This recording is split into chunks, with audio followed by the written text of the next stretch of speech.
G'day, listeners. Welcome to Bar Karate, the sailing podcast. My name is Jordan Spencer, and it's that time of the week where I get to hang out with some really cool sailors and my two idiot mates. First up joining me is Mr. Brett Perry. Greetings, Exalted One. How are you, bud? Good evening, all. How is everyone going today? Excellent, excellent. I've done nothing all weekend. Well, that's the first for you, bud. That's a long time since you've been able to do that, so congratulations. You know it's not easy. No, not with kids, but good on you. No, it was good. It was a very relaxing weekend. But anyway, the highlight is right now. Excellent. Well, let's bring in the other bloke. He had a voice that could make a wolverine purr. Mr. Nick Bice. Yeah, well, pleased for you, BP. Yeah. And as for me, that's a negative. Sailing all weekend with the Volvo 70 Maserati in preparation for the great race, or the second greatest race. That would be. We'll get on to the greatest race soon. I did see you out there training on Friday. We were doing some little racing. I did see you sailing backward and forward there. No, it's good to actually jump back on those big machines and just see how powerful they are, and ready to tell the truth. If we're going to go well, we need a solid kicking. But as for the comfort level, 10 to 12 knots is pretty good. Yeah. But probably wouldn't go that well overall. So it's a bit of mixed bag of emotions, but that will all be telling in the coming week or so. Well, I gave my forecast last week, and I hope the weather's not, and I'm still pretty comfortable on it, probably slightly more to the northeast and slightly windy than I thought, but hope it's not the weather I'm getting up here at the moment. Holy dooly, if you wouldn't want to put to sea what's out here at the moment. Yep, Southern Queensland copping it. Copping it. Yep. Anyway, cool. All right, well, we won't delay too long because we've got two guests this week, a returning visitor and one of the legends of our sport, particularly here in Oz. I should say quite clearly, this is an unpaid. There is no money changing hands. We just wanted to talk to these blokes. All right. It's not an advert. Speak for yourself. Didn't you get yours, Jay? All right. So first off, we're bringing back Mark Bradford, who we spoke to about almost exactly 12 months ago, just ahead of the last Hobart. But he's taken on the role as head of North Sales in Australia. He took over from the great Michael Coxon, who retired after 45 years as a sailmaker, and most of those at North Sales just this year. And we thought it's the right thing to do is to get someone like Michael Coxon on the show and congratulate him on moving into a life of leisure, which so far our rumour has hit that he has proved to be the world's worst gardener doing his back. After years of hardcore sailing and doing all the stuff, and then all of a sudden he goes out and does the gardening. Well, it's just glad he's back though. And showing his gardener how to do it and then doing his back. That's the rumour. So anyway, welcome to the show, Cocko and Squark. Good to have you, boys. Thank you very much, gentlemen. Yeah. So I did do my back when I retired. As you're right, after 45 years, I had all that list of things I was going to do because I'm too tight to pay someone to do it. And so I thought, the garden, it needs it. Well, it wasn't really a garden, it was a jungle. It needs some attention, and I spent a week in there having a go at it, and then I spent 6 weeks after seeing specialists lying on a yoga mat. Squarky's lost it already. Having my kids show me how to get onto the Netflix and all that. Know every show off by heart. But, anyway, I'm good now. I was out. In fact, I was out doing some overnight training last night for Hobart, which was hard to get motivated for when you're out there by yourself in the rain. But I'm back on my feet and enjoying retirement. Oh, well. But you're pretty good, Cocko, at keeping yourself nice and warm. They do call you cozy for a reason, right? Oh, that's correct. I did when we actually did the short race. It was about a 30-miler out of the CYC, started at 11, and then we came back from that and then loaded all the Hobart inventory on. And as we're leaving the dock, I've got everything on, and they're all looking at me like some idiot. And, Cozy's here. Then about an hour later, it started pissing with rain, and they were all running down below for it. Yep. normal stuff. Who's the idiot now? Yeah. Hey, before we kick off, though, quick one for you, Squark. After this, well, probably 12 months ago when we did that recording, literally sitting in the front bar of the CYC, and we mentioned our good mate, Peter Spike Dorian.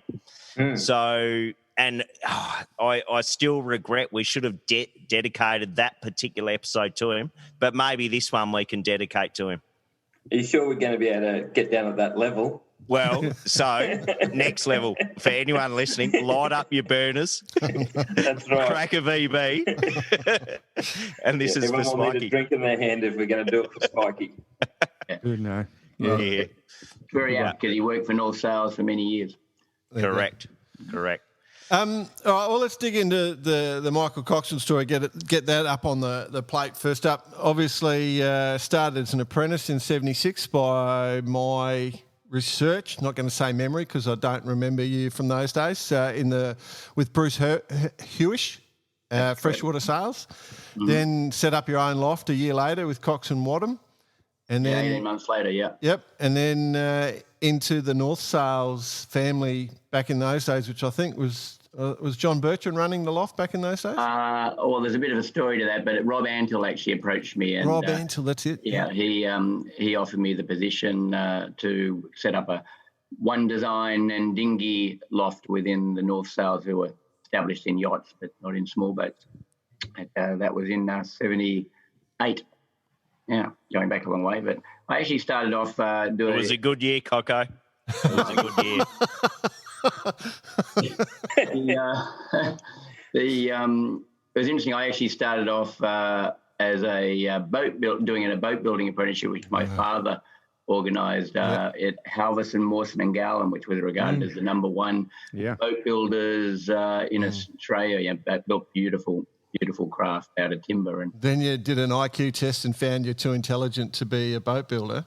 No, not at all. I remember starting. I was the 43rd employee at Ride, and my first job was to get everybody morning tea, and my second job was to get everybody lunches. So it was exciting. But no, what actually happened was I turned up there, and they just started building their first fiberglass boat, and which is a beautiful power boat you can still see around today on Sydney Harbour, called Emma. And it was timber and glass, and I realised the downside of working in fiberglass very, very quickly. So I thought, after my father had got this job for me he was friends with the Halversons, and had promised that I was going to sail on their dragon with them, which I actually didn't know that part of the story at the time. And basically, I, after 2 weeks and scratching and itching, went and saw Mr. Halverson and said, "Look, thank you for the opportunity, but it's not for me." And basically because I couldn't stand the fiberglass side of it. And anyway, I thought, well, I've got to get out and find something to do. And Bruce, I was building a 12-foot skiff at the time. I designed it, I was building it, and I was rigging the mast, and I figured, oh, well, might as well go make the sail. I didn't have any money, so I thought... Just because you didn't like working with fiberglass? Well, I built a five-ply stitch and glue 12-foot skiff, so with 5-ply ash. So there's only a little bit of fiberglass in that. So that's how I got into sailmaking, is that I approached Bruce, who was a local 12-foot skiff legend, and said, "Hey, Bruce, can you show me how to make sails?" And he said, "Well, if you put my logo on your sails, you can, I'll help you out." And I just started building my own sails under his tuition, and didn't leave for another 18 months. Yeah. Wow. Good story. It was as simple as that. I was his first employee. Yeah. Wow. But to go, like, the experience for you must have been quite incredible, because there's been so much has happened in sort of materials, technology, the industry over that time frame, and you were sort of right there in the middle of it all. So you must have seen, like, even the ownership structure. You were there when Lowell North was still the man and owned it, and you, I guess, ended up owning the loft, or joint owning the loft with Grant Simmer, I'm assuming. Yeah, that's right. And in Melbourne. Yeah, and then you see all that technology advancement, and then where the funds come in and start buying out the loft and stuff like that. There must have been some incredible things going through, and then you just keep progressing and end up running the thing. When you started out as a little snot-nosed kid, did you have those sorts of plans, or? Well, I didn't have. I just a person who's always worked hard, and I came from a family where I'm the youngest of four, and my oldest sister's a pharmacist, and my brother's an accountant, and then my next sister is a doctor, specialist. So, and I was basically a bum who couldn't pass an exam. So I figured all I had going for me was to work bloody hard. So we've all got something. We've all got something similar then. Yeah. I was just going to say, if It's hard probably work, a good lead-in for our other guest. if hard work's the success, then how did Squark get it? That actually has to be on the resume. A guy couldn't pass an exam. Oh, Well, I saw he was very similar to me, which is why we ended up sort of I love it. getting together. I love it. I should just, Common traits. for those who don't know, the Coxon family, obviously your dad's quite a famous sailor, and your brother went to the Olympics, I think, and your sister's a world women's laser champ. So I think she's 6 times women's world laser champion. My brother's Olympian. So Yeah. So you're the sort of underachiever. I'm the underachiever, yeah. But I got in the industry, and they got real jobs. Yeah. Well, I guess let's just talk about what were some of the highlights before we bring Squark in. What are some of the things that you stand out in your mind from that career? Look, I think in your life and business, there's a lot of you got to be. If you work hard, and there's luck that goes with you, and if you're the right place, the right time, and you're working hard, opportunities come to you. But the way I ended up owning North Sails was that when did Australia win the America's Cup? 83. September 26, 1983. Okay. So in He really has just wiped it, hasn't he? when you get to my age, it's just a date. So basically, John Bertrand, who owned North Sails Melbourne, turned up with a gentleman, very famous yachtsman, the best yachtsman I've ever sailed with in the world, named Dave Forbes, and turned up at the loft one day and said, John said, I've just bought this business and I'm on my way to the America's Cup in Newport, and I've decided, or Dave has decided, that you're the man to run it in my absence. And I was about 24 years old or something, about the youngest employee there. And so I said, you're kidding, aren't you? And he said, no, Dave. And Dave said, look, I'm going to take you under my wing. He's a very successful businessman and a very good business and sailing mentor to me, as it turned out. And basically Bertrand went off and said, I'll be back in a few months' time, and won the America's Cup and never came back. Right. So my luck was him winning the America's Cup, because the business basically was offered to me then, and through Dave Forbes, who was a good friend of Long North. And Dave believed in me and thought that I was the right direction going forward long term. And I said, well, Dave, I sail 12-footers, 18-footers, and I don't know anything about yacht sales or anything. And he said, I said, oh, right, okay, but I'll teach you that. And I said, well, I think we need more than that. So anyway, Dave, in his wisdom, found Grant and put Grant and I together. So that's how Grant and myself started, and we were in business partnership for 17 fun and successful years. Complete opposite Grant and I, but we're still best friends today. Good. And he is he's very serious, very intelligent. What does that say of me? We're opposite. What's the complete opposite of that? Probably, I will say, for the youngsters listening out there who are trying to make a pathway, there's a couple of key messages, I reckon, in that. Probably the most to be successful in business is to work hard, to be smart, and have a mentor. I reckon finding that mentor is the secret for a lot of people.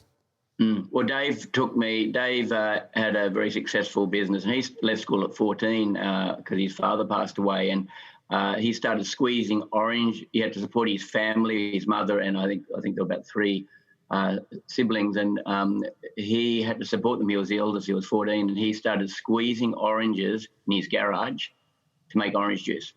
He ended up setting up a business that called X Soft Drinks, and then that got bought out by Shelley's Amatel, and so he had a very successful. But he actually would come down to the loft a couple of days a week, spend time with me, and then I'd spend 3 days a week for a number of months at his office and factory learning business. Wow. So he just took me under his wing and said, you don't have to go to university, you don't have to do any of that, you just got to work hard and be dedicated. Okay. So Cocko, when JB kind of handed over the reins to you, just prior to your retirement, did he kind of hit you up for your shares to get his shares back? Well, as I said earlier, you've got to be a little lucky in business, and I would rather be luckier than smart, because North Sales bought my business back off me on the 31st of December 2019, and the rest of 2020 is history. So you'd rather be lucky than smart. But it's now Squark's problem. I was just going to say, imagine being the bloke you handed over to. Well, and as it just so happens, here he is. So, Squark, has it been a tough year for you guys? Oh, look, yeah, for sure it has. We're down a bunch and we're still working hard. But I'll tell you that probably the easiest thing for me this year is the transition was quite difficult, moving from Queensland to Sydney.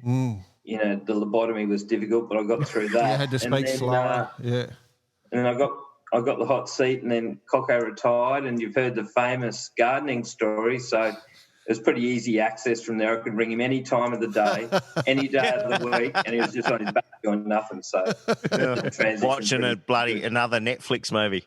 Yeah, that's right. And no doubt on Blinders. Yeah, you got to watch that. And no doubt on some serious painkillers as well. So every answer was probably yes anyway, right? Oh, it made perfect sense for the first time in a long time.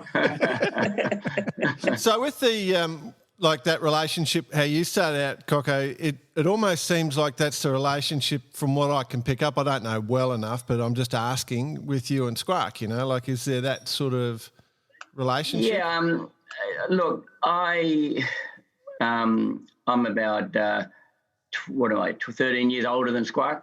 So I was at that stage in my business where I was looking to how do you expand. Okay. Are you 53? Retiring at 53. How old are you?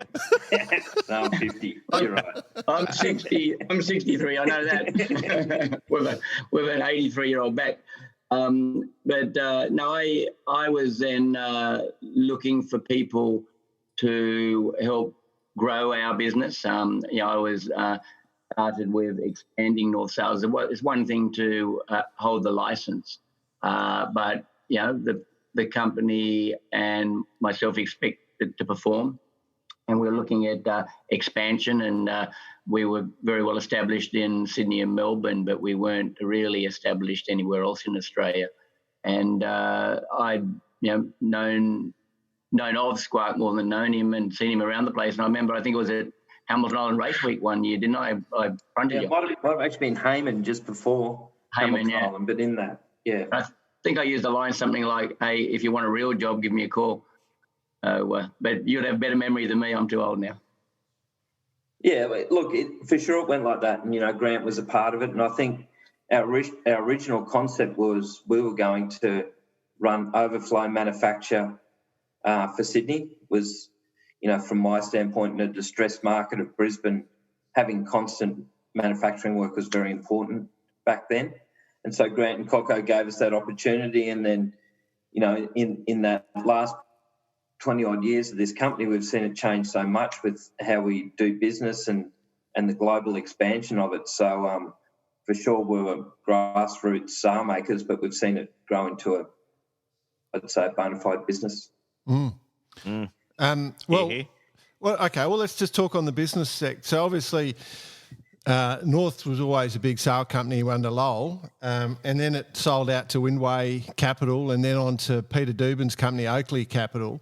That there's I can see the clear plan that Dubin's has got for the business, but in terms of operating the business and stuff like that, is it harder under this sort of ownership structure, or is it's hands off, or how does it work?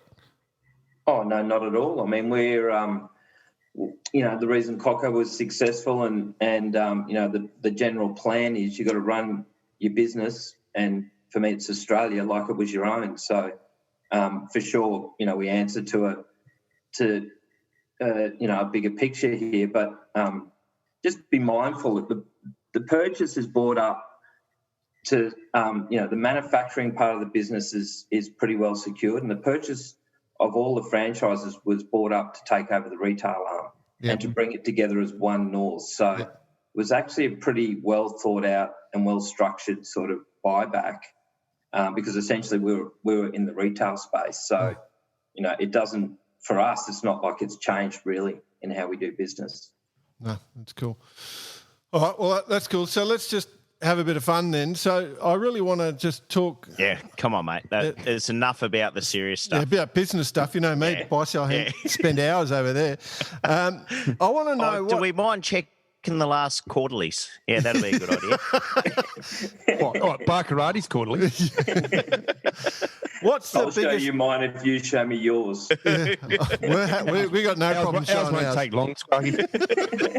If I can just say one thing here, I haven't seen Squark be this serious, this long, in 25 years. There we go.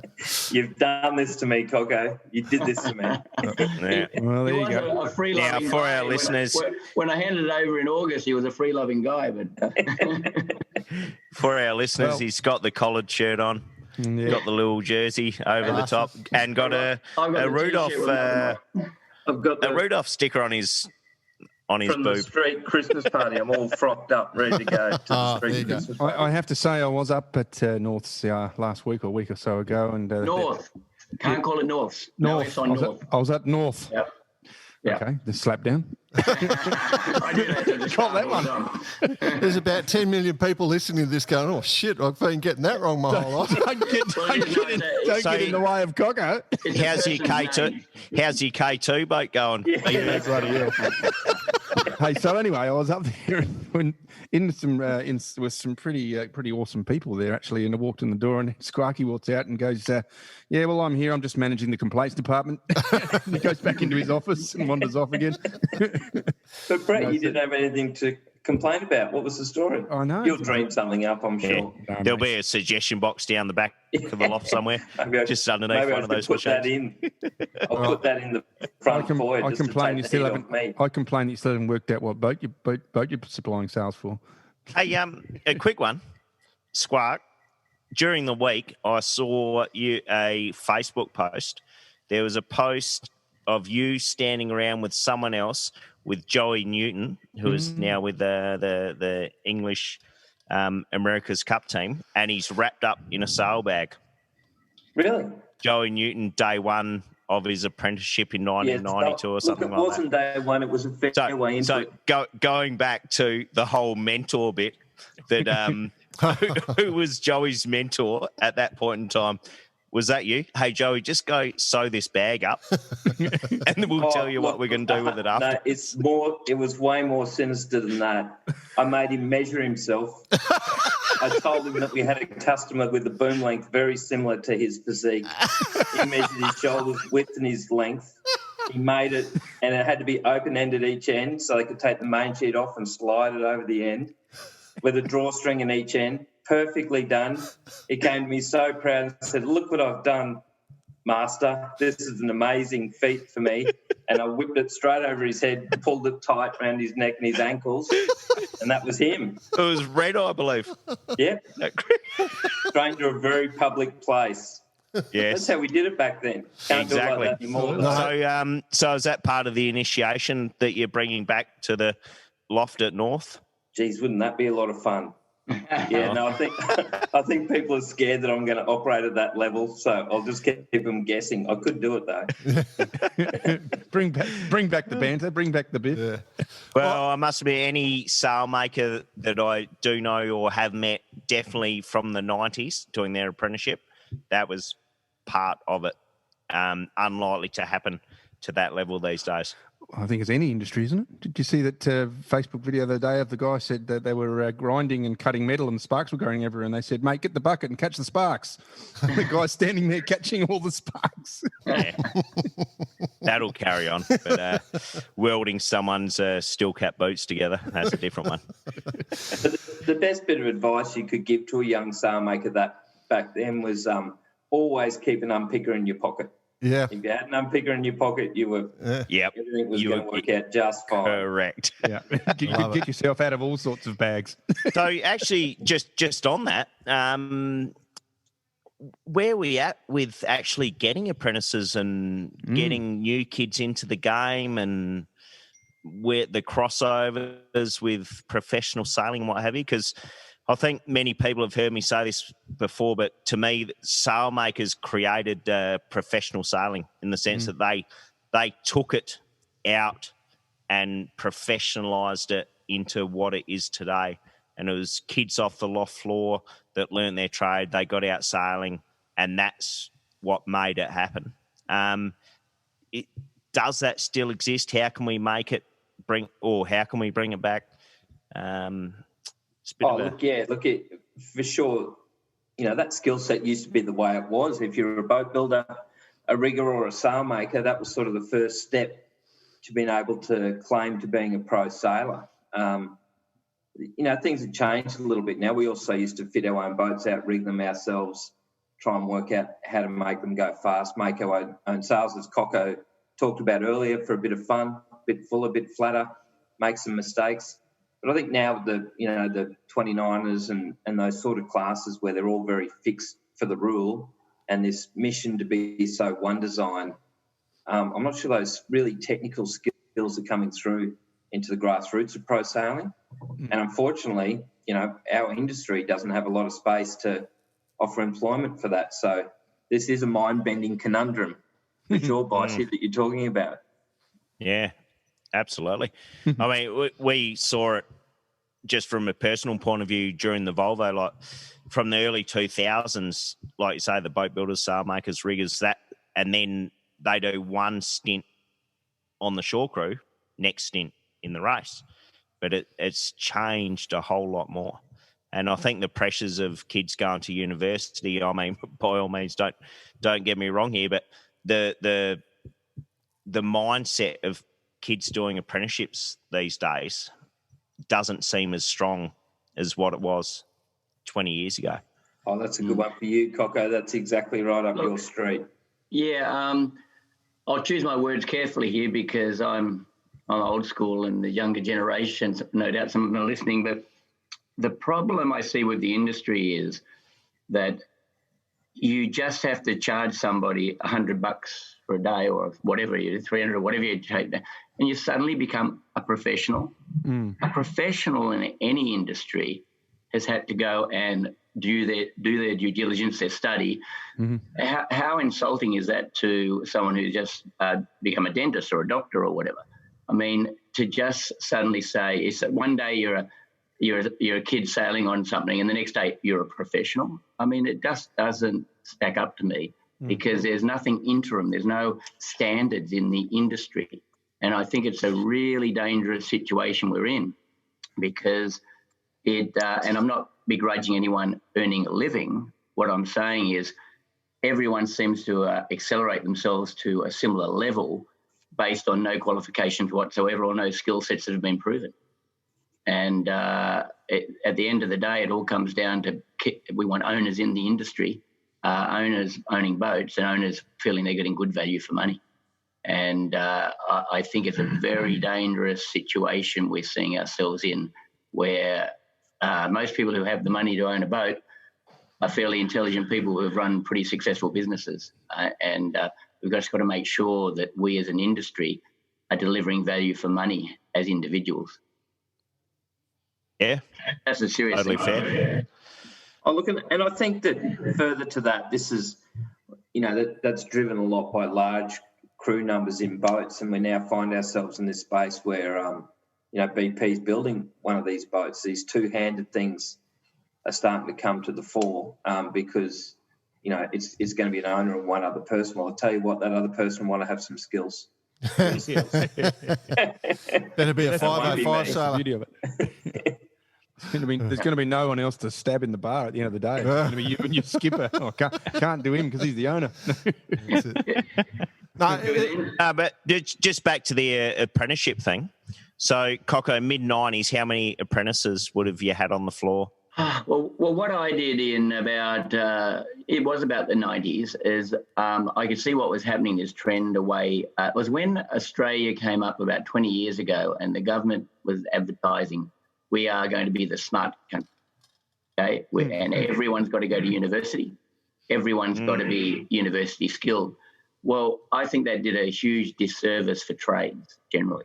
Yeah. And especially left field trades like boat building or sailmaking, because mum and dad, because they were left field trades, didn't want little Johnny doing a trade that wasn't recognised.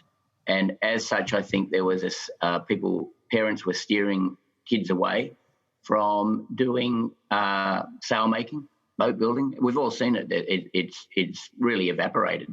And it's really interesting. I just see of the last, more recent times, last few years, people are starting to realise, hey, people can actually earn a living and support a family on a trade. And if you're a skilled tradesperson, you can actually be successful at it. And there's a real trade shortage now. So the costs of trades are going up through the roof, relatively speaking. And I think that Australia's doing a correction now, but it was a disservice, I think, to those of us in a manufacturing industry when the government came out and said we're going to be the smart country. It almost put a stigma against those on doing a trade, and certainly with us left field trades. Wasn't that smart, was it? No, I think it suffered. And so as a result, we used to have kids knocking on the door to come in and sweep the floor and come in school holidays and do work experience and all that sort of stuff. And it just, around that time, it evaporated. And, and I look at my own two kids and their pathway was, hey, they had to go through university. Now, whether that was right or wrong or not, that's sort of the pressure was on that you do that. And my kids ended up going to university. Whether it's the right outcome for them, I don't know. But maybe it would be better to go and do a trade for somebody and just get on with life. And you spend 4 or 5 years learning a trade, you're 4 or 5 years more skilled than you would be otherwise. Yeah. No. And no hex debt. And no hex debt, and you've earned money the whole time. No, I'm definitely having gone the university pathway and being into business trade. Having your own trade is a pathway to having your own business. So correct. It's a simple pathway. And most of the trades, you can set up your own business if you wish to. If you want to be in control of your own destiny, whether you're successful or not at it, you can do it. That's right. It's pretty hard to be a specialist doctor and not be associated in the system of the medical and answering to hospitals and all the rest of it. But, although you can set up your own businesses, it gives opportunities to those who may not scholastically, they might be smart people, but they're not scholastically up to it, can actually get into their own businesses. The only other one pathway, if you are a youngster listening and you want to get into the industry and go to the top, and you are going to uni, you've got to have an engineering degree. If you look at the top companies and the qualifications of the people right through it's either come through the trades or they're engineers. It's probably 90% of people that way. So, all right, But I think that one of the key points on that is that just the people knocking on the door. Like a kid knocks on our door, we take them. Yeah. We've got 4 at the moment. Straight in. Hear that, kids? Hey, tomorrow. Not my kids. I'm trying to get my own kids out of the house. I'm talking. No. How old does a kid have to be, Squark? I've got not much on at the moment. I might be knocking 14, 15. Just imagine tomorrow there's Jay on the door. Yeah, no kids who are 53 years old with red hair and a big head. Thanks. That's the advert. You're on, mate. You're on. You've passed the interview. You're a good man. You're a good man. Buy down tomorrow. No, well, it's a good one. No, if you are doing that, I think. I mean, I love sailmaking as a craft. You know, like if you're a sailor, being able to just sit on a boat and look up and then just go, you know, oh, we've got to let those lowers off a fraction. Just got to match that to the luff curve, or you know, we've got to be able to do this. You know, just the immediate response, just looking up at a sail and going that, or you know, let's look at this rig because we're getting a bit too much forestay sag, or you know, you know what the sail's designed for, and you've thought it through, and it's automatic when you're on a boat. So it's a great skill to have if you want to be a top level sailor, even if you're doing one design like you say the 49ers and stuff. I do want to ask a couple of fun questions. Like, what are the biggest innovations out of all the things we've seen over the years? What do you reckon the most important innovation has been in the sailing world, the sail making world? Can I answer it? Yeah. Oh, it's got to be the wing for sure. The wang. The solid wing. Oh, the wing. No, I'm only joking. That's a bit cruel. No. Cocko, I'll start with you on that The one. Wrights invented that. It's not an innovation. That's quite old, that one. Yeah. You want something modern. Well, I don't. Geez, if I think back, I started in the days of Dacron, so I've That's seen not it all. asking. Material. Yeah, I had the first Kevlar sails in Australia on an 18-foot skiff when it was first being developed. So I've sort Was of it legal? gone through it all. But Was what it I legal, actually think, Cocko? 18-foot skiffs, it has to be 18 foot long, and you turn up at 2 o'clock on a Sunday. Oh, There's right. only two rules. Not anymore. Yeah. So I actually don't think it's one specific thing. I actually think it's the fact that development in raw materials that you can use, such as carbons. Carbon as a product has probably revolutionised, whether it be boat building, sail making, spar making, and that product in itself has allowed so much more development. Without carbon, if you took carbon out of our industry, where would we be? You'd be struggling to be putting boats up on foils everywhere and all the rest of it. So probably you'd say carbon, which prior to carbon in sail making, it was Kevlar. Prior to Kevlar, it was Spectra, and prior to Spectra, it was Mylars with Dacron on them, and prior to that, it was Dacron. Yeah. So I think that the product of carbon, if it is a product, I don't know whether it's a brand name or it's an It's product a itself, I don't know. chemical. The carbon. It's an element, chemical Well, carbon, element. So element. There we are. That's why you're the smart guy. You went to uni. And so I think that carbon has given the opportunity to the industry as a whole to get to where we are today. Because if you related that to anything, the hulls, the boats, sails, fittings, we wouldn't be the industry we are today without carbon. So I would put carbon down as the biggest development. I was putting my North Sales hat on. I'm going to go a little punchier than that. You can do that one, Cocko, or I can go a little punchier than that. That was very fluffy. I'm going to say it's TPT. Yeah. Applied technology for sure has changed everything to do with the sailing boat from masts, and fortunately for us, we own it. What a surprise! But 3DI sails. But you better explain what TPT is, because I take that as carbon. So yeah. Yeah. Also, in basic terms, if you roll out a roll of carbon to build a boat, it might be 80 grams a lineal metre, or however you want to measure it. These were they Swiss guys invented a layer that was like I think it was 4 or 6. It was super, super, super thin with a pre-preg adhesive on it. So there was now, once it was amalgamated in one piece, just like a boat gets amalgamated and cooked in one piece, it was now a single structure, monolithic. Is that what they call it, Icy? Correct. Monolithic is without a core. Yeah. So, basically... Squark, what is it TPT made of? Well, it can be... TPT is... Carbon is one of the base fibres. But thin ply technology. Yeah. It's thin ply technology. So we use aramids and we use spectrum, and there's all sorts of blends in it. But the concept is a high modulus fibre with a pre-preg adhesive on it. Yeah. With That's many layers in many different directions to deal with all the different loads. So you can customize. Yeah. So from a boat building point of view, your average laminate skin was around, the lightest was 200 grams a square metre. And it's only going in either one or two directions at that point in time.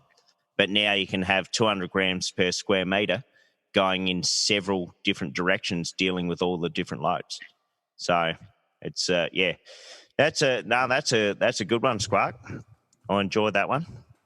Yeah, and having been to the factory in Minden and seeing the 3DI panels being laid out and how the actual sails are built, you guys may as well just be boat builders from now on. Well, I mean, look, it is what it is, but really, if you're going to pinpoint the single biggest gain, the modern masts that are in sailing boats, that's a good one. They're pretty bloody impressive. Yeah. Well, but we are tapping back onto what Cocko said earlier. Carbon was a big jump forward, and I think it was, along the lines with sort of a lot of industries that carbon was being used and utilised. And, sailing or boating in general is one of those areas. And I think it's advanced a whole heap of industries. But in particular, you can see the instant advancements with carbon in yachting. I mean, the ability to have flex and control and stiffness and all of that in one material is pretty outstanding, really. Well, you two guys, Squark and Cocko, well, just going back even today, we're out in the Volvo 70 and you've got no actual anything supporting the rig above the hounds, and we're running like a Code Zero, which runs to the top of the rig out to the end of the bowsprit. Plenty of Larry on it. 20 years ago, you weren't doing that. You've got all sorts of jumpers and bloody all sorts of everything trying to hold the mast up and trying to hold it in column and keep it straight. And TPT and carbon in general has basically made that happen. And not to mention, I'm sure we're going to get onto it, Squark, but the boat you're going south on, of course, the mighty Blackjack, holy shit, you got some rag hanging off that thing. It's seen a bit of load. Yeah, for a boat that was designed in 2005 and Cocko was involved in that, I've got to say, it's juiced up, brother. Yeah. It's some serious horsepower there. Absolutely. When you're reefing in 12 knots, there's something going on. Yeah. Big boat challenge, anybody? Yeah, I think that's a great example in itself because the boat Squark Blackjack is originally the Alpha, which I sailed with Neville Crichton for 10 years on that boat, and because that's a code, it is still a competitive, functional, absolutely high-tech boat today. So if that was not carbon, it wouldn't be around. You wouldn't be seeing all these boats. I mean, there hasn't been a maxi built in since Comanche, and that's probably, 7 years ago. So you wouldn't have these boats in the world if it wasn't for carbon. Especially with the loads they're seeing. If they're able to handle it and keep handling it, then that's got to be a good thing with this whole sustainability movement as well. So good one, BP. Nice work. Thank you. Nailed it. That was good. All right. What about what boat do you like making sails for the most? Like, would you, if somebody says, I need an Opti sail, or I need a Far 40 sail, or I need one for Blackjack, which designing sails and making sails, which ones are the ones you like making most? Oh, look, if that question's for me, I think that for both of you, the most fun I've seen in the last year has got to be this moth thing. What we've done there and what's gone on there. Yeah. That's been just next level. Have you seen a moth sail on the beach? It's about 2 feet deep. Have you seen it going upwind? Dead flat. About 1 centimetre deep, like dead flat. And when they go around the top mark, they just pour the power on. So I think that the structure, the mast development, this deck sweeper thing, and then with these awesome sailors, these kids that can actually sail, not like us, they can do it properly. I think that those moth sails have been a real breakthrough for me. Okay. Okay. Funny, I do get asked about this a lot because people assume if you sail on maxi yachts and all that that's what it's all about. So friends of mine who are outside the industry but just friends assume that it's all about that. I got to say that it's more the people and the interaction with people than it is an actual product. I can get as much fun out of helping somebody with a dinghy as I could going and jumping on and setting up their etchel or going out with Neville Crichton on his maxi or whatever. I mean, it was more about what gave me the enjoyment was the involvement with the people. And hey, look, you get all, like any business, and you get all different sorts of clients and whatever, but generally there's a common interest in boats and wanting to go fast. So whether it's relative to making a flying 11 go 0.1 of a knot quicker upwind, or a maxi yacht, it's actually how you go and look about it and take it on, and what can you try and what can you change. And if you're working with the right client, and often the clients become your friends, you can have a lot of fun achieving goals. And it's like real life experimentation. The only downside is we have to do our work on the weekends. Yeah. Are you taking notes, Squark? Yeah. This is quite insightful. You don't think I'm as good a people person as Cocko? I saw we had a beer on Tuesday night. Yeah, there you go. I think you go all right, Squarky. I think you go all right. He taught me a lot. One of the things North has done quite well, it really has been what they call North U, the university thing. And Cocko, I've seen you talk, I know what, the preparation you put into it, and you stand in front of a crowd and you run through quite a bit of detail, which is great, because there's a lot of people in that crowd who haven't heard any of this stuff. I correct you? I never prepare at all. I just to believe it. If you haven't earned the right to talk about it, don't talk about it. Okay. So I'll only talk about topics and subjects that I'm comfortable to talk with, and then you normally don't get caught out bullshitting too much. So what do you? That's the difference between you and Jordan, Cocko. Jordan's an absolute bullshit artist. As always, ask yourself, have you earned the right? Also, one of the best things I did managers in the early days, they sent us to the Dale Carnegie course. And there's some basic points that came out of that thing, and that thing has been around for 100 years, Dale Carnegie, but it actually gets you to have a good look at yourself. Yeah. And one of the golden rules, they call them, have you earned the right? If you haven't earned the right, well, shut the hell up. See what Bicey doesn't understand about my methodology is whatever I'm talking about, I always make it about myself, and then I'm an expert. Yeah, you're an expert on yourself. So, Squark, are you going to be doing that sort of stuff as well? I know you've got a pretty good relationship in Queensland, obviously, but now you're down in New South Wales and you've had to slow the conversation down a bit. Are you going to be doing the same sorts of things out there? I guess you would. It's part of the job. Yeah, look, absolutely. I mean, that's our job. Our job is, supplying a product to people and then helping them use it. I mean, it's. I was thinking about what Cocko's, said, and I love to always draw parallels. It's sort of like when you're having a boat tuned properly, when you have a good golf swing and you hit the ball squarely, and that feeling that you get, a bit like when you do a really good poo, that same feeling you get of just pure joy. When you tune a boat properly, you can achieve the same thing. So, for sure we do that. That's what we do. That's our business. Squark, I'm going to say, I was just telling the boys today.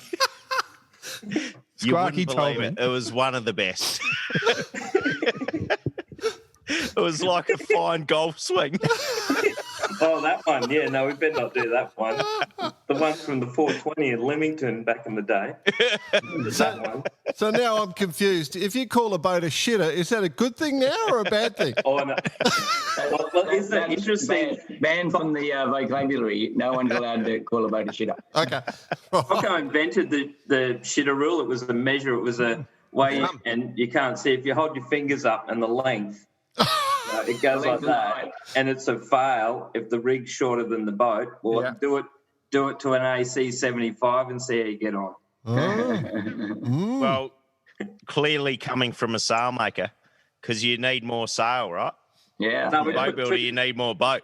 2 sails on those things. We normally do this roll. That's a bit later at night. Our poor listeners can't see all Sorry the for the hand signals that listeners. are going on. Oh dear, that's funny. All right, so what I about? think they're still laughing about the poo. Unbelievable! It's quite the analogy of analogies. That one, I tell you, that one's going to go down in history. Well, You've thrown No. all that preparation. Squarky finally gone off script. He can't follow the script. He's lost the script. No. Jordan, you obviously haven't made the right. How about we start heading south, Jordan? Oh, okay. My brain was going down an evil path. I thought we were already down there. I was going to do a whole bunch of bad stuff, but it might flow. That's why I stopped myself. So, Flow, good one. Yeah. All right, let's talk about south. Last week we had Tony Mutter on the show, and he put the absolute boot into you. I'm not sure if you listened to the episode, Squark. Just talked up their abilities and down what was going to happen on the blackjack, and he's been proven to be right so far. Are you scared of Tony Mutter, as he said? Oh, scared of big tones? Yeah. Oh, absolutely. I mean, he's probably one of the greatest sailors that's gone around, and he's showing that in recent times, and I'm not really sure what we're going to do to keep up. Oh. Hey, seriously. If you haven't heard anything or learned anything from the show, the banter. You've got to go back. Yeah, we've been sailing around 60 to 90 true wind angle for a couple of weeks, and they've actually picked our pocket pretty nicely. They've done a great job of that. So, isn't it amazing? Two very different boats are going around the course in the same patch of water, and hey, it's going to be a great race. I hope it is anyway.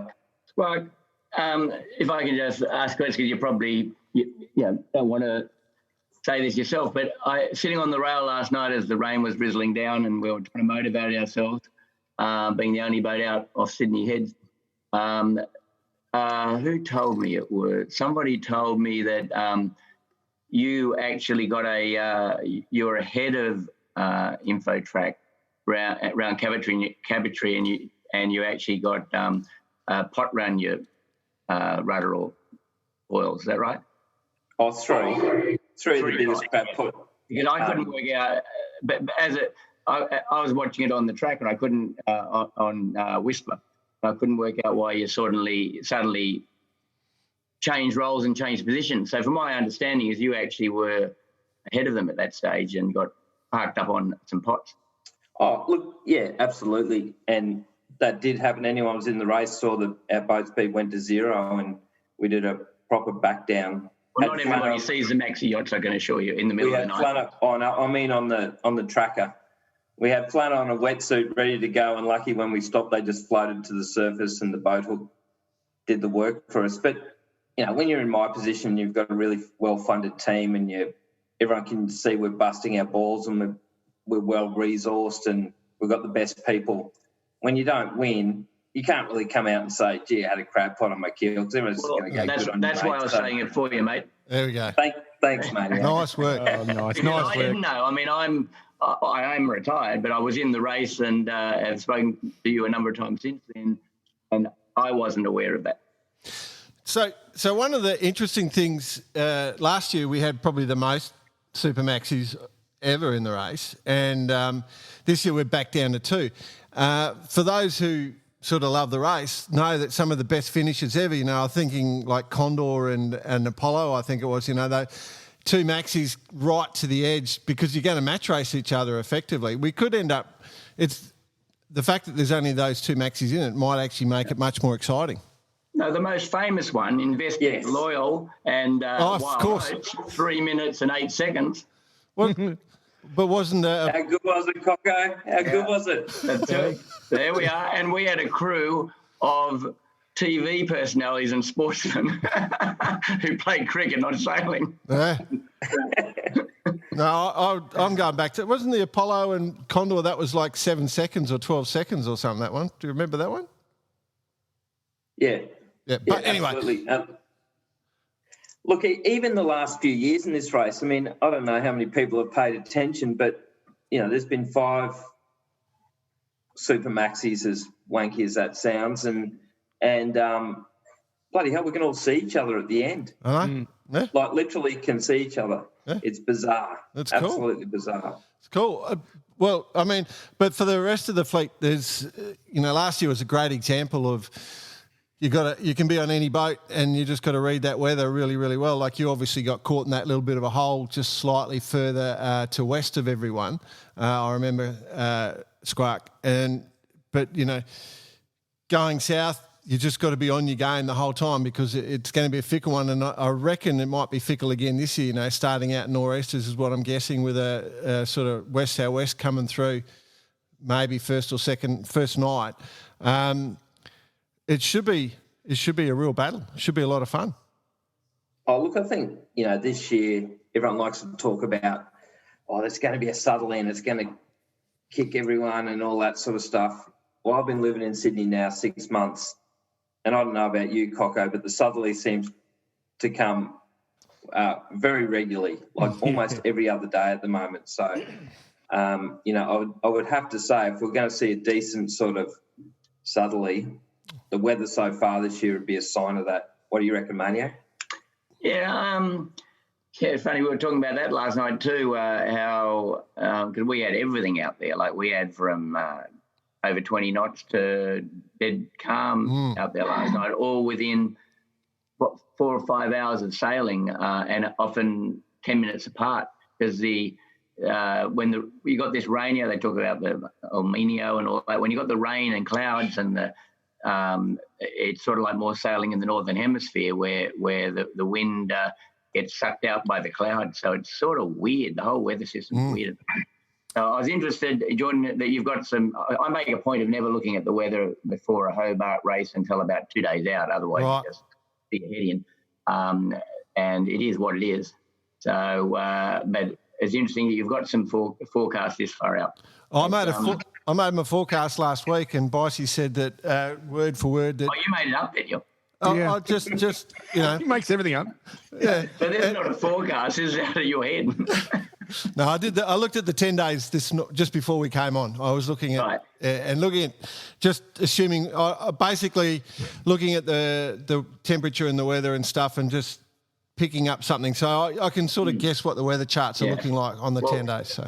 Well, getting back to Squark's point is, I grew up in Sydney, and when I was a kid, you could sort of count on. You'd have an easterly building to nor'east, and it'd take 3 or 4 days, and maybe on the 4th or maybe the 5th day, the southerly had come through. The southerly was come through with a bang, and it was, within 24 hours getting around to the east, and then it was within that end of that day, it was back into the north again.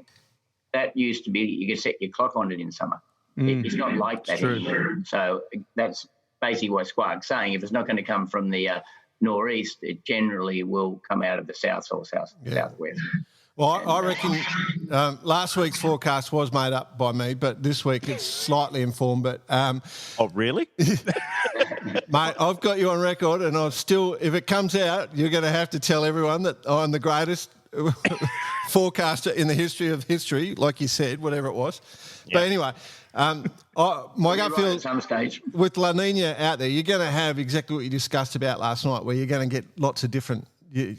Likely you're going to start nor'easter, and you're going to get a change, and then it'll sort of go back through the east pretty quick. But it's going to be lots of patches of different wind out there, so you're going to be switched on. And if we talk about you, Cocko, on the Big Boat Challenge, you were quite switched on there, made some big ground in the 2 smaller boats. That was great watching. Just where you sort of. It was all low-risk stuff, if you ask me, when I was watching your tactics. Yeah. I was interesting. If you watched the race on Saturday also, we beat Sean. Oh, no discredit to Sean, but we beat Sean home on Saturday also, where I think what he's doing, he's sailing short-handed. And one of the things with boats like these is it's all departmental. You've got to have all the boxes ticked to sail them consistently. And when you actually take people off the boats, something's got to give and something's got to suffer. So I think what happens is that he's surrounded, and he is a very competent sailor in himself. But if you're focused with 10 people trying to drop spinnakers on a 80-foot yacht and do all the rest of it and put sails up and down, you're not actually looking at the big picture. And I think, where we have an advantage is we've got 16 on the crew. We've got, I'm the tactician, and I've got Dougie McGain, who's very, very good sailor based out of Sydney, and Etchell sailor and Hobart sailor, who helps me with the strategy of what's going on. And I think that we probably don't miss as many things happening on the racetrack as Sean's doing at the moment because he's short-handed. Now, is that going to be is it more of an advantage in short racing or long racing? I don't know. But on the other hand, the other day when it went light in the cabbage tree, we were alongside each other, and he certainly slipped away from us in the very light air. So at that stage, I'm sure having only 10 people on a boat that size was a big advantage. But, the gains and losses. So it's going to be an interesting battle as well. So you've got, Infotrack and Blackjack out there, and then you've got Whisper, and which you're on, of course, and Moneypenny, which is Sean Langman. So we're going to be excited to see how that all pans out. 8 feet longer, though. Yeah, but it's still going to be an interesting battle. It's been, and Alive. Don't forget the Tasmanian boat. And Alive's in there. We'll be playing catch up on those boats for sure. Board? We have, and there's another boat out there. Forgot about the boat you're on, Bicey. Bicey's got a little tear coming out. Don't worry about us. We'll be stomping on your heels. I've done on that boat. It's a really good boat. It's a good all-round boat. Maserati. I'll tell you what, Cocko's excited. Is actually excited about this whole light air, windy, wind changing. BP, remember that Southport race we did with Cocko about 25 years ago? How many sails did we put up? Yeah, I think there was a comment. I think there was a comment at one stage. I can't remember who it was. It might have been Bubsy yelled it back. 38th pill. Now you can have any sail you want, but you can only have one up at a time. Funny you say that. He mentioned that last week during the cabbage tree. There are a few lines in that. As a sailmaker, they don't wear out as quickly in the bag. So remember that. As quickly. So that's number one. The other answer back is, well, what are you doing here if you don't want to put the sails up and down? I think we did okay in that race, from memory. I've always been fond of changing sails. I don't do it. To hand out one saucer of milk. I love it. Well, there's the obvious thing we haven't talked about, which should be really cool, is the double-handed stuff. Like, is it a good thing or is it a bad thing? Oh, look, I think it's fantastic. I mean, we got, and it's interesting what Cocko's talking about with Sean as well. I mean, Sean's operating in a pretty interesting space. I think a human being mid-handed. Well, I mean, maybe that could be the future. And we've got 100. I think it's about 126 kilos a person. When you weigh weather gear, the amount of food, the obligation for the water, whether you take a water maker or not, it's a different story. And so, losing what was that, Cocko? 6 people less. Yeah. It's a good, 700-800 kilos right there. Yeah. So the short-handed thing's fantastic. Yeah. But maybe mid-handed or. Well, I guess we're saying our boat was 17. The first race we did, what did we have, Maniac? 22 or something? 24? Oh, yeah, we used to go 24 on maxi yachts and that, and 22, 24, and then we sort of got them down to 18. And, I don't know what you're going with now, Squarky, probably round that number. 17 is the number. Yeah. It's an interesting one. And, Brett, I'm very conscious of your new venture, and I'm a supporter of whatever gets bums on seats out sailing. But a very interesting comment was made to me last night on our boat, and I won't name who it was, but it was very interesting. And the comment was, from a commercial point of view to the CYC, as he said, there is many people crewing on this boat tonight and will be going back to the bar as there are on all the two-handed boats going in the Hobart race. So it was actually an interesting comment. And the other comment made was, so if we all go sailing 2 up, who is going to train all these people to have people to go sailing? Well, I don't think we'll all go sailing. It's an addition to the sport, isn't it? That's what I say. It's got to be an addition to the sport. It brings people back. As being, if everyone says this has got to be the future of yachting, the numbers, there won't be the training grounds to put young people through to get them into our sport and into our industry. So it's just interesting. It was just something I never really thought of. I'm repeating somebody else's comments, but it was actually interesting. The comment was made on the commercial side of less bums on seat at the yacht club, and to the feeder of getting people into the sport and offering them opportunities to sail in the sport. So I think there's a place for it all. There's a place for it all, but I think that if everyone turned around tomorrow and said, "Oh, we're all going two-handed sailing," it would leave some, certainly some economic holes, I think, in the market. You shouldn't throw Tommy under the bus like that, Cocko. I mean, I was going to say, was it Adolf Hitler? But maybe it's too soon. No, it was not Tommy, I can tell you that. No, it wouldn't be. And it was somebody we all listened to. I think that there is that certain element. I think there's another side of it as well, is that there are probably a group of potential owners that have walked away because of the logistics involved with the big cruise. I mean, it takes a bucket load of money, even to run a Whisper or to run a Blackjack. It's a lot of money logistically, just food, just water, airfares, and whatever else, hotels.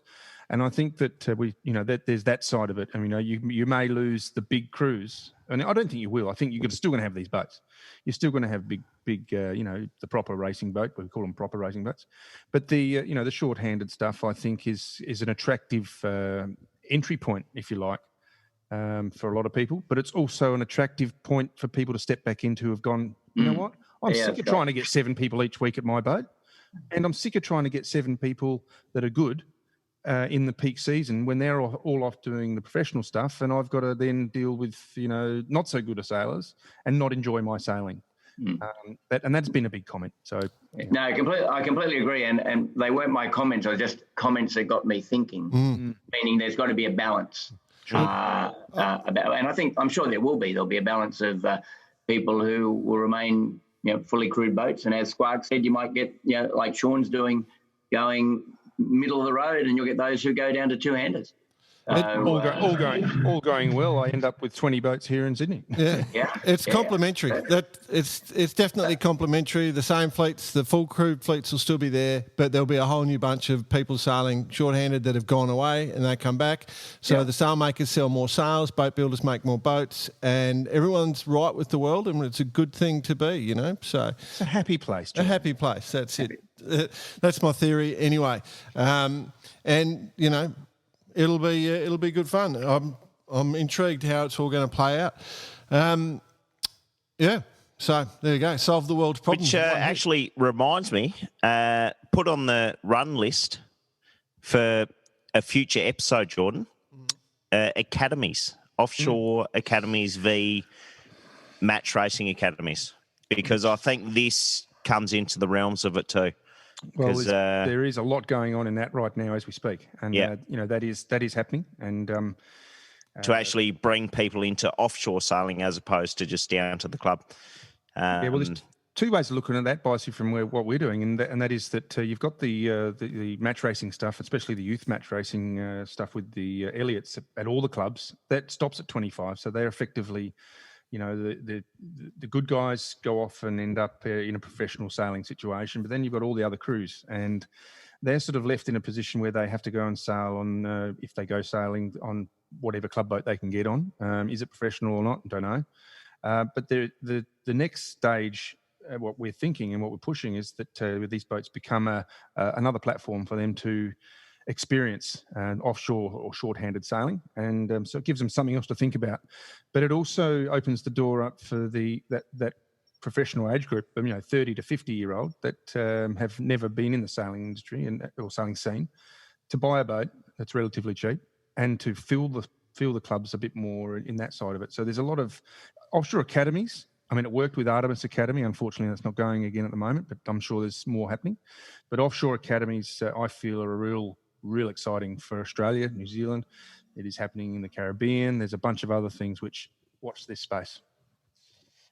And more people in more clubs mean more people at the bar, which is better for Bar Karate Sailors Lager. All right, we're sort of running out of time. We know you guys have got other stuff to get going, but I have to ask a question. What boats excite you guys nowadays? Like when you look at boats, which boats do you go, oh, yeah, they're cool? I can answer that. Yeah, that's what... I've just bought a powerboat. And I might add, it is absolutely stunning. It is a beautiful boat. I'm having literally raced for 55 years. I've actually never done a delivery, so I'm actually looking forward to actually. It's a bit like when we go offshore sailing, or when we used to be able to travel overseas. We saw airports, we saw hotels, and we saw yacht clubs. Yeah, but we didn't see country. Yep. So one thing I'm really looking forward to is at the other side of using the waterways. Although it's not a sailing boat, it's a power boat. I just figure it was almost the thought of me retiring after 45 years and buying a sailing boat. If I felt like I was going back to work again, so I'll give the powerboat a run for a year or so and see how we go. So let's just run through that. So Cocko, you sailmaker, retired, bought a powerboat. Ian Brown, he was a sailmaker, retired. He's got a powerboat, I think. Great big thing. Ray Brown from South Australia. You remember the old Ray Brown sails? Yeah. He retired. He bought a powerboat. What are you looking at all the powerboat catalogues, Squark? Oh, no, look, maybe another Etchell. I had a little powerboat before. Like bicycles? Just number 30. I had a little powerboat and had to sell it to move to Sydney. That's a byproduct of moving here. So I have tested those waters, but I can guarantee you Michael Coxon is the world's tightest man, and when he's got to put thousands of litres of fuel in that thing, it ain't going to last too long, people. Squark, you've obviously never bought a sail. But our sails never wear out, Cocko. That's right. Not in the bag. You could be right. And by the way, it doesn't mean I'm not sailing. It just means I'm looking at using the waterways and going, doing something I haven't done before is actually smell the roses, rather than just race. I'll do my share of racing. But I want to go and see the beautiful waters of the world, and certainly around Australia at this stage, and maybe New Zealand. It's a good way of not answering the question. I bought a powerboat, so you don't actually talk down any classes. Like the most diplomatic answer could have been, as long as you're sailing, you're on the right boat. Well, the most fun I've had, the sailing I've always turned back to is Etchell sailing. Okay. I've sailed Etchells competitively since 1983. I stopped sailing them 3 years ago because of my back issue. And unfortunately, I can't sail them now because of my back. Yeah. But you got plenty of time to look at the scenery on an Etchell. Yeah, that's true. But doing 4.2 knots upwind.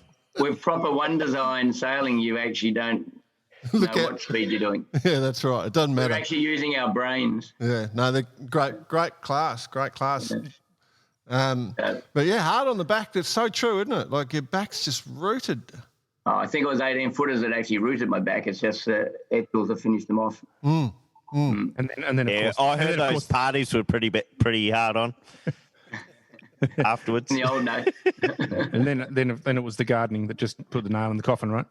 Oh well, that it had nothing to do with that Swan 60 that ran us over at Block Island Race Week that year. And you got airlifted off to hospital. Where I was knocked unconscious and airlifted off. that didn't help even. It was about a 100-ton crash. We're on a Sydney Sydney 60 with Adam Gosling. Yeah, with Adam Gosling, and there was Highland Fling, Swan. Yeah. Maybe it was a 60 or an 80. Yes, I think it was a 62. Yeah, a 60 also, but it weighed about double what we did. Yeah. Reaching down the start line, they came in, hooked us. Mel Parker used to actually be a bowman. He was the guy. Decided he was a trimmer, and we used to call him Milky back then. Yeah. I don't know what we should call him now. I was trimming the jib. I looked back, I saw a clear to swing from the bowman. And I'm looking him in the eye, in the back of the eye, saying, no. We're not clear to swing. and my head went. Hooked you, all right. I was standing on the windward rail, and the boat went out from under me, and my head hit the leeward runner winch, and next thing I woke up, I was in hospital. Oh, wow. But the best thing was that was it your mobile phone or your wallet? Yeah, my mobile phone got. I was lying in. They had me strapped onto a board, and I got helicoptered from Block Island to Boston, and to the airport, to the hospital there, and I was strapped onto this board, and they had me in the emergency area, and there were little curtains everywhere. And I tell you, it was not Providence. I think it was in Providence, Boston, and that area, yeah, whatever, Providence, I think it was, yeah, and. There was the police, and there were everyone yelling and screaming, and thugs being stitched up and all this. Anyway, I thought I'd better ring my wife and say, look, I'm going to be strife here. So the nurses held the phone up to my ear and dialed my home number for me in Australia, and I'm strapped there. And then I had the phone. She held on to it and said, look, this is what's happened to me, blah, blah, blah, blah, but I'm hopefully going to be okay. I've got to have all these scans and all that. Anyway, the nurse leaves and puts the phone on my chest. While I'm lying there strapped to this board, this bloke comes in, steals my phone. Hey, come back here. I'm looking, there are police just outside the curtains and everything, and this guy's just taking my phone and gone. That's not fair. That's not fair. It's not unlike my story in Valencia, where I had a little crash on my bike and got my seat stolen while I was on the ground rolling around in pain. Anyway, that's just a quick one. And then I'm guessing, given all the medical treatment, your wallet probably took a fair lightning paying for all that medical. Adam Gosling covered everything, including the private plane to fly me back. Wow. Wow. And then Squark wrapped me up in bandages the next day. So I turned up down the best bit of the story was he sailed the next day and the hospital swabs with his head bandaged up and split out his eyes like that. Funnily enough, it was best like a mummy at the back of the boat. It was the best tactic day we ever. saw from him all week after a head injury. A reboot, you reckon? Love it. Love it. Too much fun. Too much Good fun. old-fashioned Block Island reboot. Yeah. Oh, dear. I guess we have to ask. I mean, we're way over time, but that's cool as long as you guys are happy. Do you guys take much interest in the America's Cup rig stuff, like the double skins and all that? You got any views? Oh, absolutely. Yeah, I'm right into it. We're right into it with the structures, and we can get as much information as we can out of our designers without them infringing their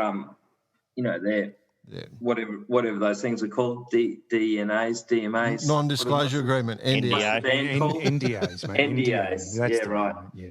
And we've had we've had a global sales meeting this week, and a few of the guys just gave us a bit of an insight into what's happening there. And, man, there's some cool stuff going on.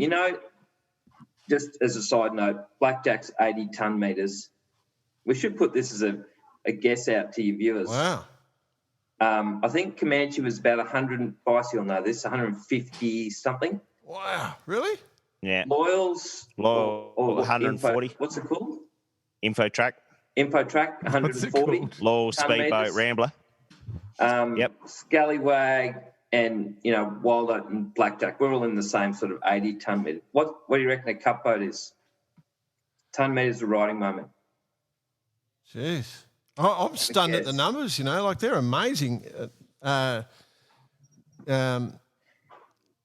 meters. Because what's the Vondays? A prize here on the panel. Whoever gets it close is going to get a the Vondays Karate lager. The Vondays are around 40. So What second prize? 2 cartons. Okay. 200. No, I reckon it's the other way. I reckon it's light. Because they're getting. Do you know the answer? It's basically a catamaran about 230. It's 40. There you go. Yeah. What, at the dock? No. No, well, they've got no balance, basically. It's when it's but how about fully falling doing 25 knots, 39 knots upwind? Yeah. But that's then the load. No, takes the up. measured static. Yeah, copy that. Yeah. Yeah. So then that's Jordan, the you are a location. lot smarter than Bicey. So one of the because I remember actually going right. through the whole thing with Guillaume and Nick Holroyd. One of the biggest concerns when the boat comes off the foil, it's going to tip over straight away 100%. because you've got no riding moment. So one of the Dingy. under falling load. Yeah. So, Cocko, one of the things we did when we were, I had the tiniest bit of involvement in the Super 60 project with, like, basically bringing the tea and coffee in into the meetings with the Super 60 for the ocean race, which is basically a Vendée Imoca 60. The way we developed ideas on the race for the designers was that we'd go and sit down. Bicey and I'd sit down and have a few million beers and we'd throw ideas at each other. And one of the ideas we had was canting the rig to windward to see what effect that would have. So we modelled that number. And so 5 degrees, Bicey, wasn't it? If we canted our rig to windward 5 degrees, it reduced the load, the weight of the boat by 1.5 tonnes because of you got the high pressure, low pressure effect because, there was less load coming down onto the hull because the rig was generating lift of about 1.5 tonnes. Does that make sense? Are you asking me? Yeah, I'm just chatting away. No, just the whole process, what we went through with those guys, and actually we did the study with North about the whole thing, and it was amazing to see just the difference between canting the rig and not canting the rig by having that rig, however much further that way than it would be that way. How much less load that it would put into the boats. Yeah. We see it's easy to do it with all the multi-hulls these days, but to see it happen on a mono hull and to see go through all that was, that's when the science comes into it. So with I don't know if you can say anything, Squark, but did you get any feedback on which boats are fast at the moment in New Zealand? Oh, look, I haven't got this from anyone that's involved because they're so tied up. But, I have a personal opinion. I've been watching it. Yep. Let's go there. If you're not putting your money on the Kiwis, you're on the wrong camp. Yeah. Yep, concur. They are At this definitely. point in time. So I've got written down. But I will say, in true Kiwi form, here we go. maybe they've showed their hand too early again. I had this conversation. Started reading the newspaper already. I had this conversation with my father-in-law just before coming on, who's a Kiwi, and he started talking up how good New Zealand were going. I said, yeah, I remember that happening in San Francisco. Yeah, exactly right. Yeah. The foil tacking and stuff. Yeah, they just... But, yeah, I mean, aren't they doing a great job? Glenn Ashby, Australian, stand up. Yeah. Stand up Australia. Actually, Ashby is a bit of a dead set legend, isn't he? Like he truly, he's a dead set legend. Well, we did a Edgell Nationals. I think all of us did it. Cocko was probably there. I don't know when that was. South Icy, Australia. Yeah. in South Australia in 2005, and he sailed with a guy named Mark Booker, who's handy and can win regattas, no problem. And Bicey sailed with me in a few races, dragged us around for a 10th or something, and I think Cocko was there. You were pretty good there, weren't you, Cocko? 5th or 6th, maybe? I don't remember that far back, mate. And another so Edgell he turns up, he jumps on this Edgell. He's never sailed an Edgell. He'd go up the beat, the whole fleet, like the Edgell, you come off the line, everyone gets on the first shift and you just waddle up the beat, everyone's doing their thing. They just go spearing off to the other corner, like just to oblivion, come back. You don't go right. Jordan, you know this. You do not go right, Adelaide. Well, it depends on the time, but by 2 minutes at the top mark, win the race. We're like, oh, well, that's beginner's luck. Next race, bang. Next race, bang. I think they won on about 7 points. 8 right-hand turns. Who's this guy? This cat whacker turns up, just focus. And he's a nice bloke. He's a nice bloke. As well. I will say I had an Edgell around that time and some Vandals. I was actually at that club. I bought my first Edgell and it got destroyed by fire just beforehand. So I was driving around on a powerboat ahead of that regatta. and I was lining up behind the boats having a look, and I did see their rig set up because they were definitely slightly deeper sails, carrying more twist, and I thought, oh, these guys are going to be hard to beat. So there was, I think, because they were definitely cut for sailing on Melbourne, that sort of short chop, which is the same as you get in Adelaide. So, so they were just able to carry a little bit more twist and just had a little bit more low down grunt, if you ask me. But anyway, but I still, not to take away anything from that, but it was a clear win, that regatta. But he is, it was, yeah. He's a dead set legend. We should actually get him on the show. I think it's probably a good one. Yeah, we might get him on next week. He shouldn't have much on. He's got nothing on. Or just wait till March, April. Well, I think we could keep talking for a few hours here, lads. I don't know if you guys are cool, but I actually wouldn't mind coming back for part 2 at some stage. I don't know if you guys are keen, but... maybe we can check in on... Well, we could definitely do post-Hobart, see how things have gone. There's a few of us here. But those stories are so good. And we can also kind of check in on retirement, Cocko, how all the estuaries have gone, how much fuel you've burnt up. Yeah, well, I'll be on the 26th, I'll be turning right at the heads on Whisper. On Whisper. And on the 16th of January, I'll be turning right in my powerboat and going to exactly the same course, but I'm going to be stopping off at Flinders and all the rest of it on the way out. Wow. Oh, so you taking it down to Tassie? 2 months, yeah. Oh, wow. Wonderful. A double hoey. Double hoey. The only difference is I get to pull in at night. What's even worse than one hoey? 2. Back to back. What's the chances he stops at Eden once he has to and realises the cost of refuelling and just doesn't go any further? It'll take him a while. He'll go at 6 knots. Yeah, it's all relevant. If you're retired, you don't have to go fast.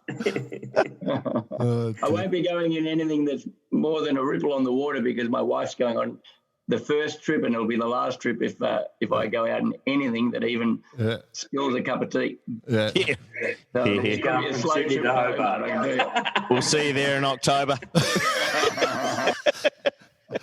Oh, dear. It's setting across Bass Strait. No, love, it'll be fine. It's never rough here.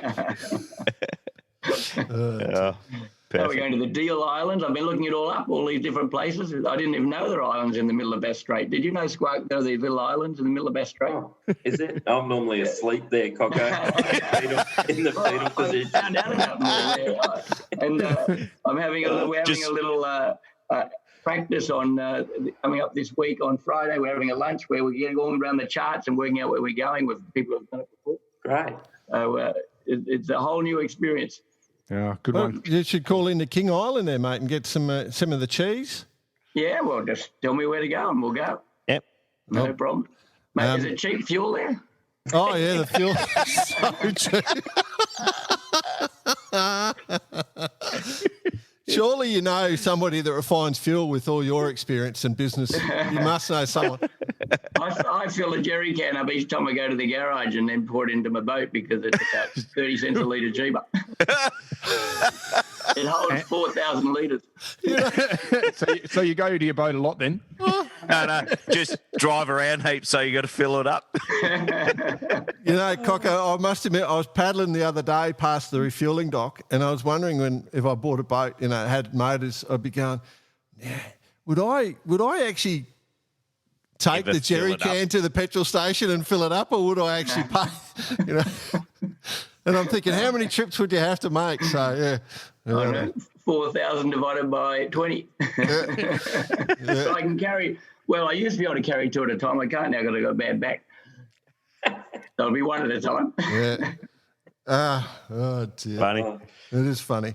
Anyway, all right, boys, we might let you go because we've held up a lot of time, but we've enjoyed the crap out of it, I'll be honest. It's always fun, and really appreciate you taking the time. There's so many more questions. I'll have to get my kids onto how I look at this in the future. I'll send you a link. I'll send you a link, Cocko. A link. Oh, good. What do I do? You just click on it and you'll be able to listen. All right, I'll make it. Shaz to sort it out for me. You'll be able to surround sound on the boat. That's it. That's the good thing about the powerboat. You'll be able to listen to every episode. Yeah. fantastic. I'm sure as long as that's the delivery I do without my wife. That's a good way to put your wife to sleep.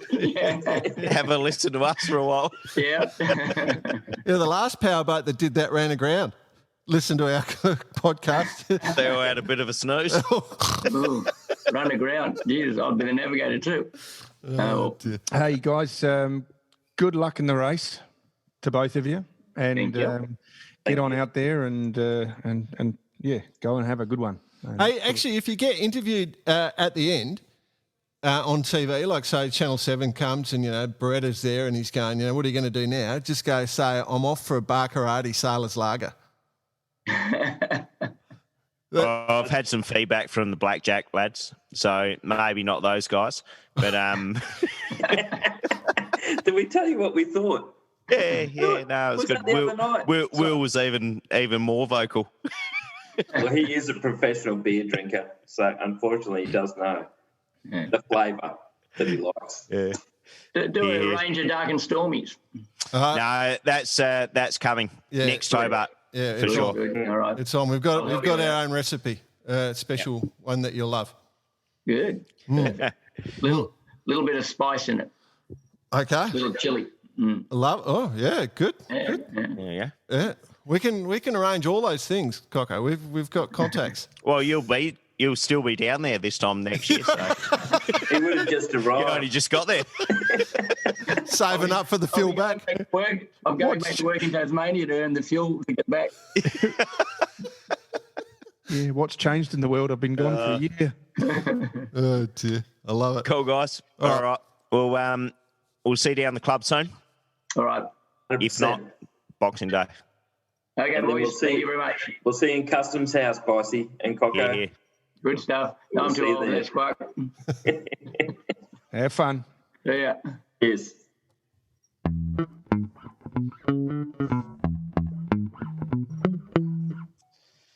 A couple of legends of the sport. Yourself, Jordan Spencer and Cocko. And we're also joined by Squark. No. Great to have them on. Great to actually just hear the banter between the two of them. Obviously, they have spent plenty of time together, and it's almost the natural transition from Cocko stepping down to Squark taking over. So I'm excited to see what's going to happen there at North. I'm excited to see Squark in Customs House. And just a quick one, lads. This time, February last year, the two of them, Cocko took part in the Blue Water Classic, the Teakle Classic, that is, the best. Squark has been there before. And just a quick shout out to all the interstate boats who are thinking of coming to Adelaide to do the Adelaide-Lincoln. 2 weeks beforehand, before the start, will be the Premier's Cup or the Georges Regatta, which has been shifted from December due to COVID reasons, just prior to the race. So if you want to get over there early, there's a big regatta. So I think that could be quite attractive for some of those boats that are coming over. But yeah, couple of legends. What do you think, boys? Oh, look, the transition's been amazing. I think Cocko nailed it when he said that he retired at the right time at December 31st, 2019, gave the ball to Squarky, and Squarky gets whacked with 2020. So he's kind of like had a tough year. But as Squarky said, it's been good for him because he's been able to get hold of Cocko. And then when he did his back, he was laying down for 6 weeks. So even more able to utilise Cocko's knowledge. So I think that there's no shortage of sharing still, and I am 100% sure that Cocko is making sure that Squarky succeeds. Well, he'll succeed. I will say, again, as I said at the top of the show, we didn't get paid for this. We just thought you guys would find this interesting. We were interested in chatting to the guys. We know them quite well, so we're happy to have a grand old chat. So, again, just thought that I'd just mention that again, but it was a ton of fun. And, we have great relationships with all the sailmakers, so, yeah. It's all good. All right, boys. I enjoyed it. I know you guys did too, so good on you. Secret Pro News. Jeez. So much. Is there any point in us doing the Secret Pro because we never tell anyone. The stuff we know. You're right. I must admit, I received some information only 2 days ago, which is groundbreaking. Massive. But keeping with our mantra of being positive, just keeping the vibe of the show rolling, so to speak, we can't mention it. So we might have to actually bin the Secret Pro. Just bin him. Unfortunately. Or is it just a good excuse for people to ring up and tell us stuff and then we know and then we can say, oh, yeah, after the fact. Yeah, it probably gets a bit boring though. I know. But we can't tell this one. Yeah, nah, we can't tell it. We haven't told any Secret Pro for nearly a year. No. Well, anything that's negative, and that's it. We just want to keep it all positive and keep that side of things rolling. So that's going to remain the heart and the soul of the show, and we're not going to waver from that.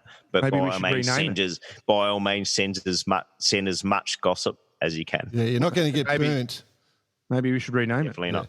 Yeah. Secret Positive Pro or something, you know. Oh, no, we want to hear all the news, but we're just not going to burn people. Like, we're not going to burn people when it's we make a decision. So anyway, on the America's Cup, let's throw a few things down. So again, we've got a bit of news there, but we'll leave that one alone. But in terms of the rankings so far, so remember with probably before we publish next week, they'll be actually racing the Christmas Cup.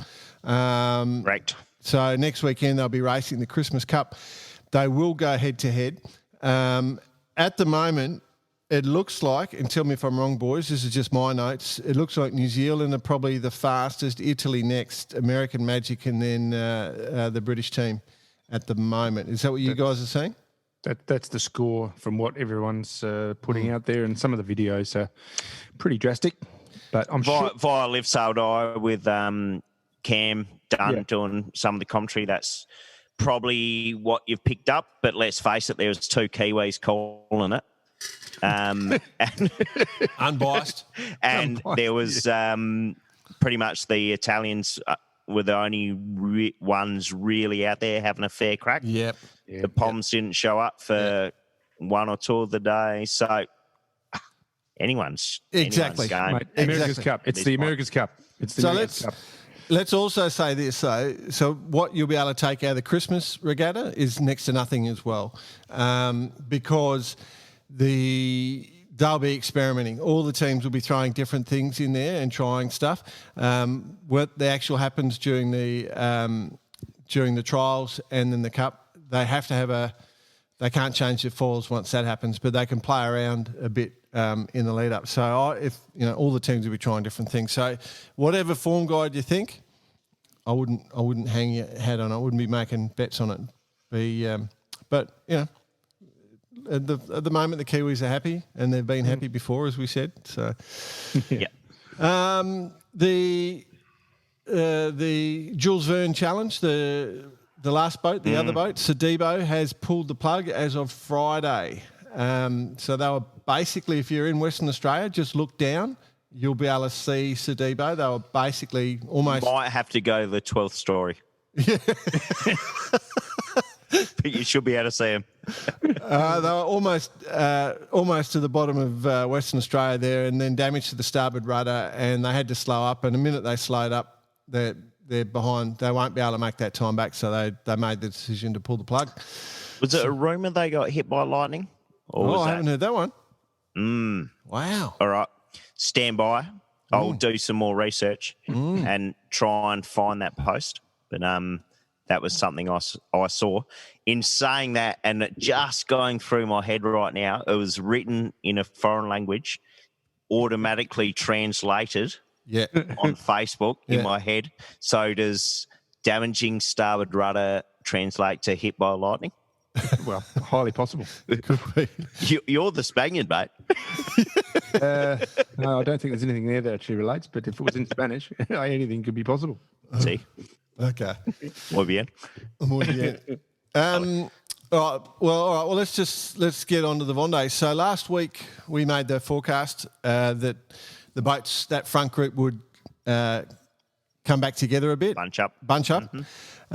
Given the weather systems, and that's exactly what's happened. So it's still Charlie and Ep83 out in front, but everything's closed right up. Thomas Riont in Linked Out is doing a fantastic job, but there's just a huge battle going on right through the fleet, and there's probably, there's a day sail over 1 day of sailing over 6 or 7 or 8 or 9 boats actually. And remember, go on. What about LeCam? He's fifth, mate. It's unbelievable. He's doing, great job. They're all doing a great job though, because sure. If you look at the non-foiling, you've got Damien Seguin on Group Apicil, who's in fourth. He's a non-foiler. Jean LeCam, and then just after Jean in sixth is Benjamin Dutroux on Omia Water Family. So he's a non-foiler. He's right there as well. And they are literally, they can see each other. Absolutely see each other. Louis Burton, he is there in seventh. Then Boris Herman, our good mate Boris, in eighth, right there. Isabel Josh, she's on the Mastiff. She's right there in ninth. So they're all right there. They literally did condense up as we expected, or we sort of forecast, because we're that good. And yeah, Speak for yourself. I think you said it, Jane. Basically, the way it works here, where I'm living with two of the legends of Kiwi yachting, Darryl Wislang and Stu Bannatyne. Yeah. And they're just looking at Jeremy, like with their Dong Fong links and everything. Yeah. Jeremy's not in last. Yeah, he's gone from 3,300 miles behind to 3,000. They still rank Jeremy to be on the podium. I've been watching Jeremy. I must admit, I've definitely been watching him, and still long way to go, isn't there? Yeah. But he's still miles back. He's got two sort of weather systems to jump. He's got to catch some good weather systems, doesn't he? It comes down. It actually is weather systems, isn't it? Yep. You've got to be.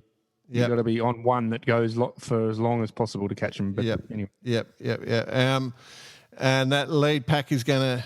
Yeah, it could get slowed up pretty quick, actually. So there's a chance. There's nothing to say it can't be, and then, they could catch up, and then it's just going to be, they might get a glamour run back up the Atlantic. Like it could be anything could happen. So who knows, mate? Who knows? I'm sort of Armel. Don't forget Armel. He's coming charging through as well.